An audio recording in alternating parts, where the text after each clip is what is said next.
जय माता दी।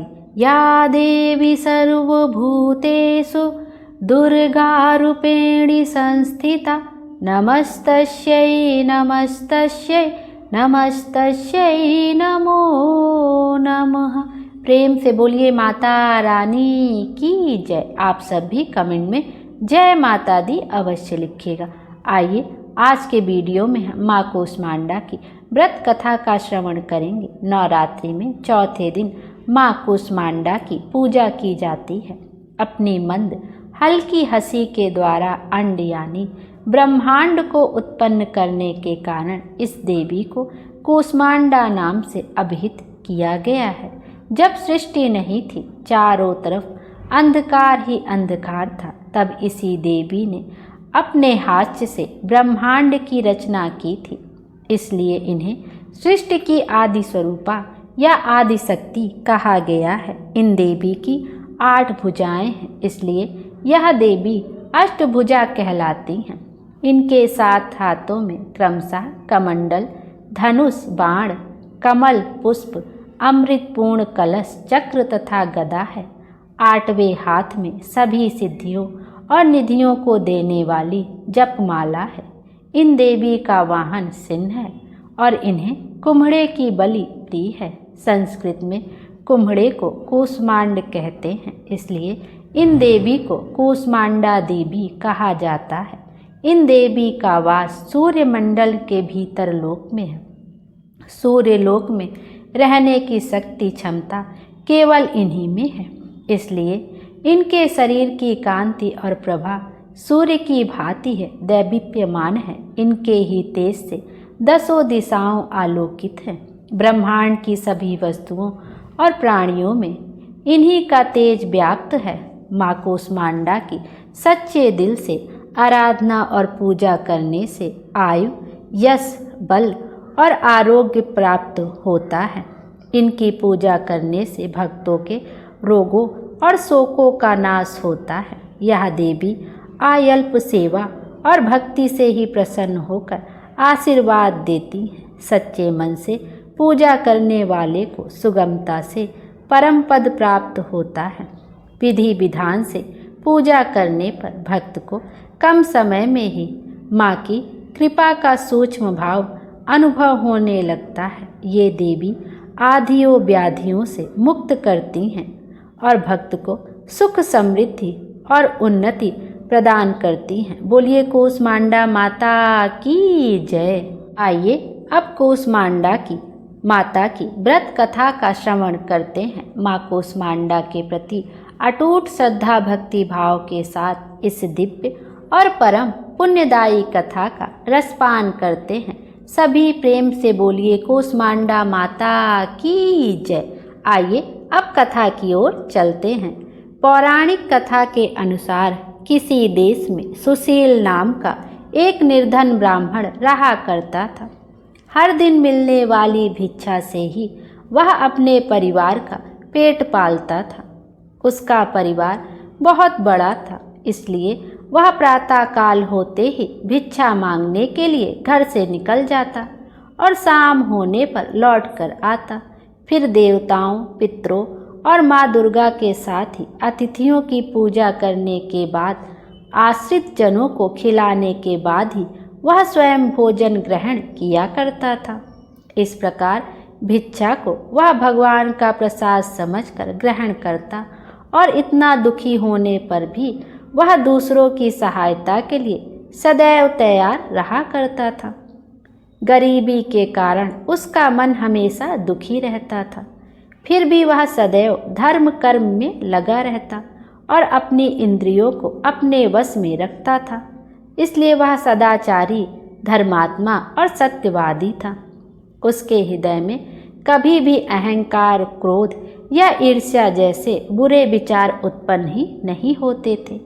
एक बार उस ब्राह्मण के घर के पास में सत्यव्रत नाम के एक तेजस्वी ऋषि आकर ठहरे हुए थे। वे एक बहुत ही पहुँचे हुए तपस्वी थे। उनके समान विद्वान और सभी वेदों के ज्ञाता और कोई भी नहीं था। जल्दी ही बहुत सारे लोग उनके दर्शन करने के लिए आने लगे। उस ब्राह्मण के मन में भी तपस्वी से मिलने की इच्छा जागी और वह भी उनकी सेवा में उपस्थित हो गया। महर्षि सत्यव्रत को प्रणाम करके वह ब्राह्मण कहने लगे, हे ऋषिवर, आपकी बुद्धि अत्यंत विलक्षण है और आप अनेक शास्त्रों, विद्याओं और मंत्रों को जानने वाले हैं। मैं एक निर्धन, दरिद्र और बेसहारा ब्राह्मण हूँ। कृपया मुझे बताइए ऋषिवर कि मेरी दरिद्रता, मेरी गरीबी, मेरा दुख किस प्रकार दूर हो सकता है। ब्राह्मण ने कहा कि मुनिवर, आपसे यह पूछने के पीछे मेरा उद्देश्य केवल यही है कि मुझ में अपने परिवार का भरण पोषण करने की शक्ति आ जाए। धन के अभाव के कारण मैं उन्हें पर्याप्त रूप से सुख सुविधाएं नहीं दे पा रहा हूँ। हे दयानिधि, तप, दान, व्रत, मंत्र या कोई ऐसा जप, कोई तो ऐसा उपाय बताइए जिससे मैं अपने परिवार का पेट अच्छी तरह भर सकूं और उन्हें सारी सुख सुविधाएं भी दे सकूं। मेरी बस इतनी ही इच्छा है कि मेरा परिवार हमेशा सुखी रहे। महर्षि सत्यव्रत ने सुशील ब्राह्मण को भगवती दुर्गा की महिमा बताते हुए नवरात्रि व्रत करने की सलाह दी। महर्षि सत्यव्रत ने उस ब्राह्मण से कहा, हे ब्राह्मण, अब मैं तुम्हें माता कूष्मांडा की कथा सुनाता हूँ। तुम भी सच्चे दिल से और मन लगाकर और बहुत श्रद्धा भक्ति भाव से इस कथा को सुनना।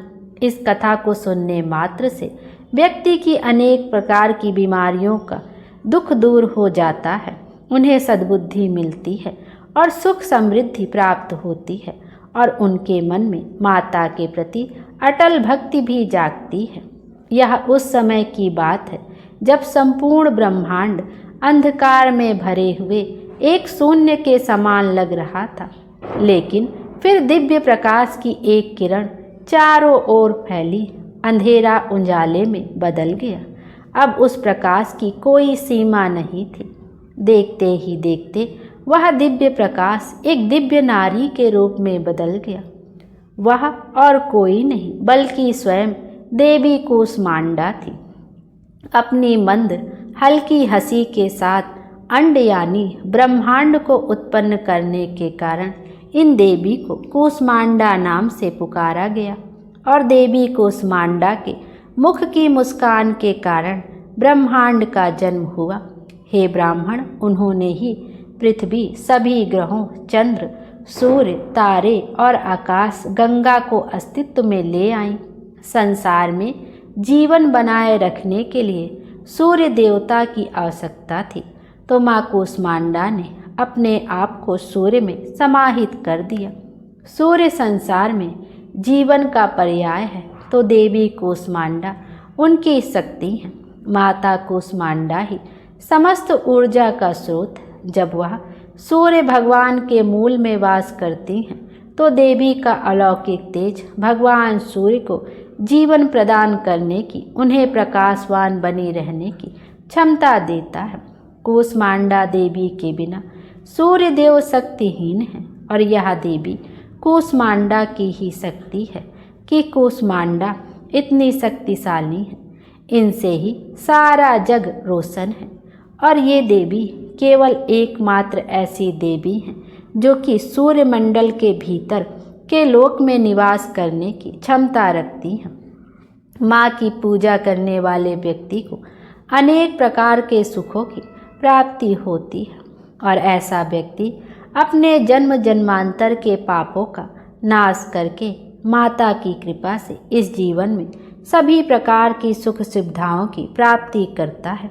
महर्षि ने आगे कहा कि ब्राह्मण, माता कूष्मांडा की स्तुति करने से आयु, यश, बुद्धि और बल में वृद्धि होती है। साथ ही सभी रोगों से मुक्ति मिलती है, दरिद्रता दूर होती है, सभी तरह की नकारात्मक शक्तियाँ दूर हो जाती हैं और हर प्रकार की समस्याओं का समाधान भी माँ की कृपा से आसानी से मिल जाता है।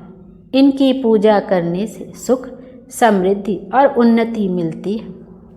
दुख, विपत्ति और कष्ट से मुक्ति मिल जाती है। तब महर्षि सत्यव्रत के कहने पर, उनकी सलाह पर ब्राह्मण सुशील ने भी नवरात्रि के व्रतों को किया, माँ कूष्मांडा की स्तुति की और महर्षि सत्यव्रत को अपना गुरु बनाकर उनके माया बीज नामक भुवनेश्वरी मंत्र की दीक्षा ली। इसके बाद नवरात्रि के व्रत रखकर उस मंत्र का सुशील ब्राह्मण ने नियमित रूप से जप आरंभ कर दिया। उसने माता भवानी और माँ कूष्मांडा की भक्तिपूर्वक आराधना की और 9 वर्षों तक लगातार वह माँ भगवती के माया बीज मंत्र का निरंतर जाप करता रहा। उसकी भक्ति से प्रसन्न होकर तब देवी भगवती ने 9 वर्ष की नवरात्रि की अष्टमी तिथि को मध्य रात्रि में उसे स्वप्न में दर्शन दिए और इस प्रकार माँ कूष्मांडा की कृपा से सुशील ब्राह्मण की दरिद्रता दूर हो गई। माँ भगवती की कृपा से उसके घर में सुख और समृद्धि के भंडार भर गए। बोलिए कूष्मांडा माता की जय। तो यह थी माँ कूष्मांडा की कथा। माता कूष्मांडा ने जैसे उन ब्राह्मण के भंडार भरे वैसे हम सबके भी भंडार भरे। बोलिए कूष्मांडा माता की जय। आइए अब हम सब मिलकर माता कूष्मांडा की आरती का भी श्रवण करते हैं। कूष्मांडा जय जग सुखदानी, मुझ पर दया करो महारानी। पिंगला ज्वालामुखी निराली, शाकांबरी माँ भोली भाली। लाखों नाम निराले तेरे, भक्त कई मत वाले तेरे। भीमा पर्वत पर है डेरा, स्वीकारो प्रणाम ये मेरा। सबकी सुनती हो जगदम्बे, सुख पहुँचाती हो माँ अम्बे।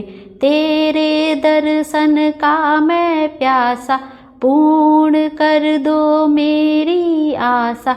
माँ के मन में ममता भारी, क्यों ना सुनेंगी अरज हमारी। तेरे दर पर किया है डेरा, दूर करो माँ संकट मेरा। मेरे कारज पूरे कर दो, तुम मेरे भंडार जो भर दो। तेरा दास तुझे ही ध्याए, भक्त तेरे दर शीस झुकाए। कूष्मांडा जय जग सुखदानी, मुझ पर दया करो महारानी। बोलिए कूष्मांडा माता की जय। कूष्मांडा माता हम सब की मनोकामना पूर्ण करें और हमारे जीवन को खुशियों से भर दें। Thank you.